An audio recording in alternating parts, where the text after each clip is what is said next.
বিসমিল্লাহির রহমানির রহিম। Good morning everyone. সম্মানিত ছাত্র সমাজের উদ্দেশ্যে আমার আজকের যে ইন্ডিকেটেড টপিক রয়েছে সেই টপিকের উপরে কথা বলার জন্য আমি স্টুডিওতে উপস্থিত। আজ আমি যেই সাবজেক্টের উপরে কথা বলবো সেটি হচ্ছে একাদশ শ্রেণীর অ্যাডমিশন প্রসিডিওর। আপনারা বলতে পারেন একাদশ শ্রেণীর admission procedure already going on. ঠিক আছে, এটি হচ্ছে ফুল অ্যান্ড ফাইনাল স্টেপ। এটির মাধ্যমেই বা এটির মধ্য দিয়েই শেষ হয়ে যাবে আপনাদের একাদশ শ্রেণীর ভর্তি কার্যক্রম প্রক্রিয়া। ঢাকা এডুকেশন বোর্ডের অথরিটির পক্ষ থেকে জানানো হয়েছে বা নোটিশের মাধ্যমে জানানো হয়েছে 13 থেকে 15 সেপ্টেম্বরের মধ্যে একাদশ শ্রেণীর ভর্তি কার্যক্রম হবে এবং 15 তারিখে শেষ হয়ে যাবে। That means deadline 15 September. এখন লক্ষ্য করা যায় গ্রামে বা মফস্বল এরিয়া বা বিভিন্ন জায়গাতে 13 তারিখের আগেই অনেক কলেজ নির্ধারিত টাকা নিয়ে বা নির্ধারিত কার্যক্রমের মাধ্যমে তাদের ভর্তি কার্যক্রম কমপ্লিট করেছে। এটা নিয়ে অনেকে কনফিউজড। ব্যক্তিগতভাবে আমাকে অনেকে প্রশ্ন করেছে, অনেকে স্টুডেন্ট প্রশ্ন করেছে, অনেক গার্ডিয়ান প্রশ্ন করেছে। তো এটা আসলে কোনো বিষয় নয়, কেননা গ্রামের স্কুলগুলা তারা গভর্নমেন্টের যে এই রুলসটি আছে এটাকে ব্রেকডাউনে গিয়ে এর আগেই তারা ভর্তি করেছে, এটি কোনো অপরাধ নয়। কিন্তু অনেক কলেজ আছে যারা এখনও 13 থেকে 15 তারিখের আগে কোনো ভর্তি কার্যক্রম নেবে না। তো আজকে আমি এই ভিডিওর মাধ্যমে জানাবো যে ভর্তির জন্য কি কি পেপার লাগবে এবং কি করতে হবে। এই টোটাল প্রসিডিউরটাকে এখানে তুলে ধরার চেষ্টা করব। তবে এই বিষয়টা নিয়ে কেউ ভয় পাওয়ার কোনো কারণ নেই। 13 থেকে 15 তারিখের মধ্যে আপনি ভর্তি হবেন, এর আগে হয়ে থাকলে ভালো, নট ব্যাড। তো আজকে যে বিষয়টি বলতে চাই, এখানে আপনি ভর্তি হওয়ার জন্য কি পেপার লাগবে এবং কি পরিমাণ টাকা লাগবে তার একটি ডেমো এখানে তুলে ধরার চেষ্টা করছি।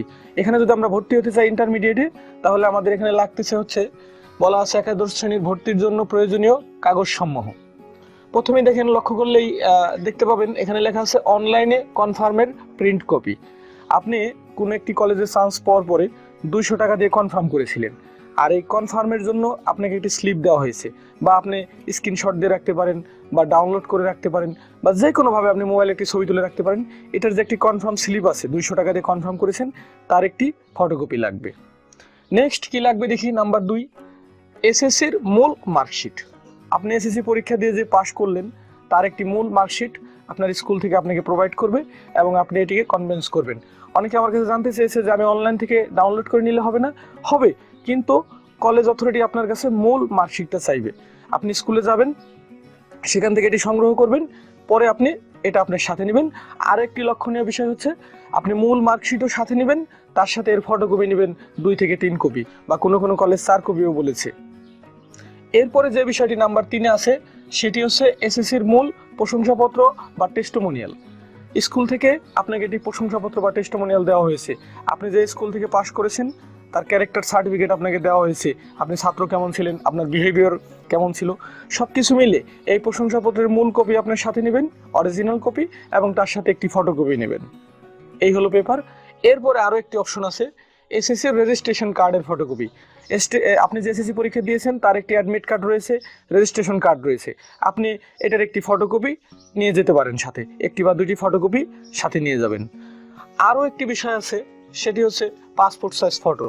আমরা এই বিজ্ঞানের যুগে যদি কোনো কাজ করতে যাই, সব জায়গায় আমাদের এখন এনআইডি কার্ড লাগে এবং পাসপোর্ট সাইজ বা স্ট্যাম্প সাইজ ফটো লাগে। তো এখানে আমাদের কোনো এনআইডি কার্ড লাগতেছে না। আপনি ডেফিনেটলি এখানে একটি 4 কপি ছবির কথা বলা হয়েছে, কোনো কোনো কলেজ 6 কপিও বলেছে, কেউ 2 কপিও বলেছে। এটার ভ্যারিয়েশন হতে পারে, এই বিষয়ে আমি কোনো কথা বলতে চাই না। আপনি অবশ্যই 4 থেকে 5 কপি ছবি আপনার সংরক্ষণে রাখবেন। দেন আপনি যখন কলেজে অ্যাডমিশনের জন্য যাবেন এই বিষয়টা আপনি আপনার সাথে নিয়ে যাবেন। That's it. এর ফাইনালি যে বিষয়টি আছে সেটি হলো ব্যাংক টাকা জমা দেওয়ার যে রসিদ আছে। আপনি যখন অ্যাডমিশন নেবেন যেই কলেজে ভর্তি হবেন তার নির্ধারিত এরিয়ার মধ্যে একটি ব্যাংক থাকবে এবং সেই ব্যাংকে টাকা জমা দানের একটি রসিদ প্রয়োজন হতে পারে। এই বিষয়টি মাথায় রেখে সম্পূর্ণ প্রসিডিউরটাকে এখানে বলার চেষ্টা করলাম। আপনারা এই পুরো প্রসিডিউরটা যদি মেনটেন করেন অবশ্যই উপকার হবে বলে আমি মনে করি। Thank you so much everyone.